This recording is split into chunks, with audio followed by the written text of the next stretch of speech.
Amigos do Mosaico, nós temos o enorme prazer de receber novamente, não no nosso jardinzinho, na nossa pracinha, mas virtualmente, o Rabino Newton Bonder. Newton, muito obrigado por arrumar um tempinho para conversar conosco. Eu que agradeço aí, já sou, frequento aí o programa, acho que já tem umas 3 décadas e mais, entre 3 e 4 décadas. Newton, eu não sei se você tem o dom de prever as coisas, mas você está lançando um livro que chama A Cabala e a Arte da Preservação da Alegria. Eu não sei muito a respeito, mas eu desconfio que ele se encaixa perfeitamente nas circunstâncias de pandemia e quarentena que nós estamos vivendo. Eu acho que sim. Eu não sinceramente, acho que não foi. Gostaria de ter esses dons, não tenho. Mas o que aconteceu, na verdade, eu estou escrevendo uma série. Talvez esse tenha sido o lugar que eu possa dizer que intuitivamente eu tive um movimento correto. Que antes de começar a pandemia, isso já por volta de novembro do ano passado, eu propus à editora Rocco de fazer uma série de livros, que eram 7 livros. Né? Eu já tinha tido uma experiência de trilogias, que eram as famosas cabalas do dinheiro, inveja, comida, e eu propunha isso a partir de uma experiência que eu tive durante 3 anos. Eu fui à Alemanha a convite de uma instituição chamada SIST, que é um grupo de pensadores e matemáticos que trabalham sobre sistema. E eles abriram um pensamento sobre as histórias, as parábolas, né? Como as parábolas conseguem muitas vezes trazer questões paradoxais, né? O que é uma parábola? Uma historinha, um conto. Ele consegue, às vezes, colocar de maneira muito econômica ali questões muito profundas e, às vezes, dizer coisas que você não consegue dizer na prosa.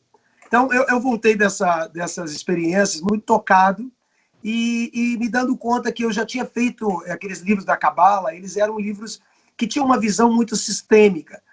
E eu disse, eu vou propor a Rocco de fazer uma série, que eram 7 livros, cada um deles associados a um tema, e cada um desses temas tem a ver com uma dimensão da árvore da vida da Cabala.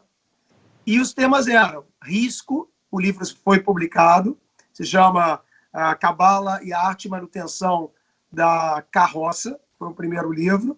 Depois um segundo livro que saiu aí já no início da pandemia, né? Isso já no final do ano passado, quando já começou a se falar da pandemia, saiu um livro que se chamava Cabala e a Arte de Tratamento da Cura. E esse é o terceiro livro dessa série de 7, que é a Preservação da Alegria. Então, assim, tanto a cura quanto a alegria, de alguma maneira, tiveram muito a ver com esse momento aí, infelizmente, né, pelas razões que a gente está falando. Newton, a preservação da alegria está na Cabala? Então, eu uso Cabala assim, muito diferente do que normalmente se usa no pop, Cabala pop, que é trazer riqueza, trazer o amado, né, esse tipo de coisa assim, muito abracadabra. Eu não trato assim. Eu acho a Cabala maravilhosa porque ela é uma ideia judaica sobre sistema. Né? O fato que o judaísmo criou uma plataforma sistêmica para tratar das suas interpretações. E é assim que eu uso. Então, eu estou usando exatamente mais nesse sentido. E por que para cada um desses livros eu tenho usado um determinante? Para um é a manutenção, o outro é o tratamento. Aqui é a preservação da alegria. Porque eu acho que, basicamente, assim, o conteúdo do livro é tentando mostrar o que é a alegria, né? Qual é, digamos, a essência da alegria. E a alegria não é alguma coisa adquirida. Normalmente a gente associa a alegria como um adjetivo, né? Fiquei alegre. Né? Você não fica alegre, você é alegre.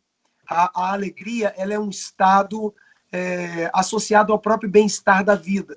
Né? Uma criança nasce alegre, ela é alegre. Ela é alegre quando ela ri, obviamente, e ela é alegre quando ela chora.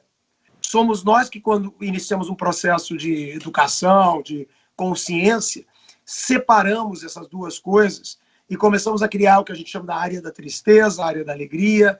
Mas o livro trata de como que você pode preservar. Aqui a ideia de preservar é que ela já existe em você. O problema da alegria não é adquiri-la, mas como não perdê-la. Você mencionou parábolas.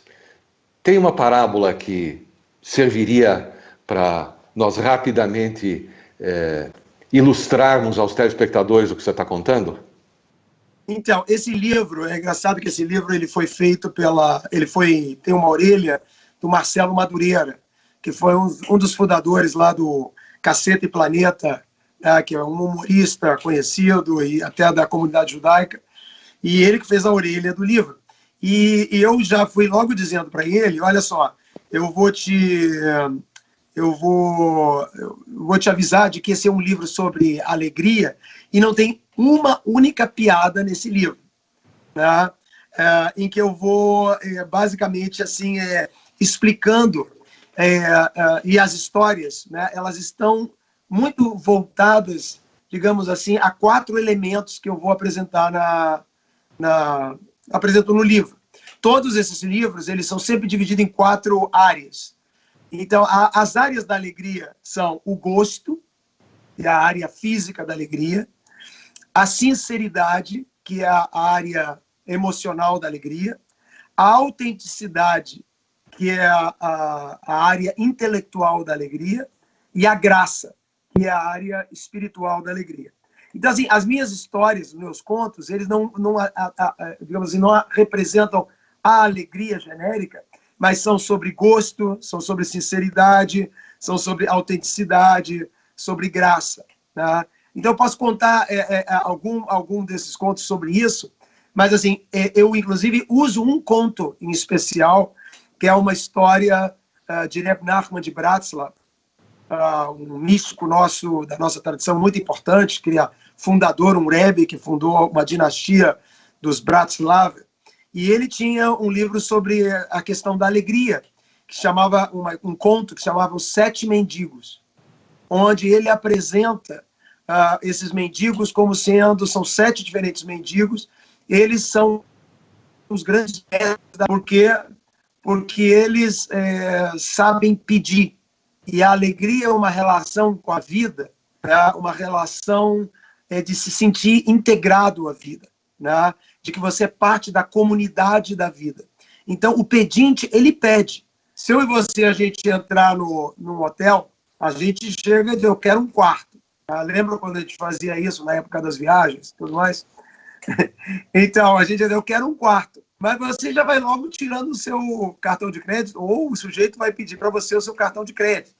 O pedinte na rua, ele chega e diz, eu quero um quarto, eu quero um sanduíche, eu quero uma Coca-Cola. Né? A arte do pedir, a arte de viver a vida, nós desconstruímos muito isso no momento em que a gente construiu um mundo em que ele é todo a um contrato social de respeito, mas onde você não se sente integrado verdadeiramente a uma comunidade.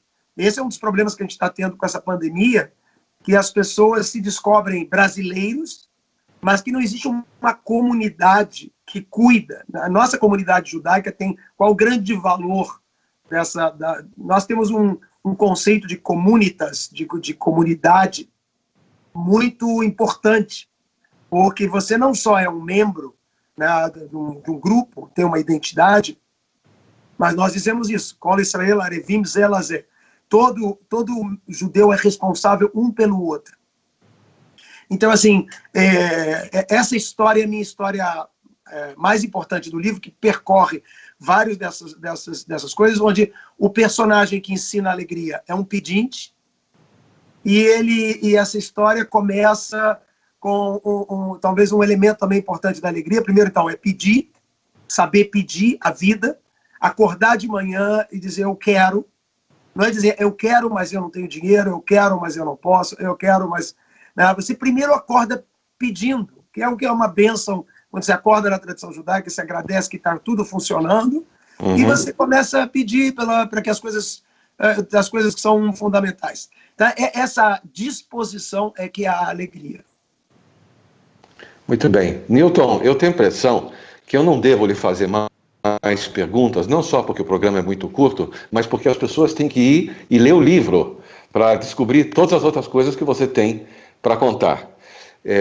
Eu agradeço mais uma vez o teu entusiasmo, a tua facilidade de contar. Espero que esse livro faça o mesmo sucesso que os outros já fizeram, A Cabala e a Arte da Preservação da Alegria. E imagino que eu posso... que ajude também, de alguma maneira, as pessoas ficarem mais alegres num período em que a gente está com tantos dos nossos projetos limitados aí, a gente descobrir que não é pela falta deles que a gente vai ficar triste, que a gente tem que preservar a nossa alegria aí na quarentena, em tudo que a gente está vivendo. Se eu posso abusar de uma frase conhecida, transformando ela para a nossa conversa, eu era alegre e não sabia.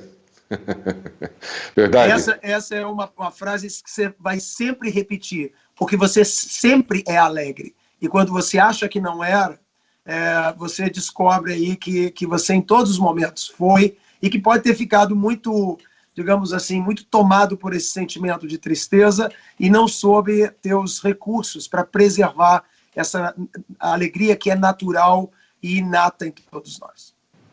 Newton, muito obrigado. Obrigado a vocês aí. O Mosaico volta já já.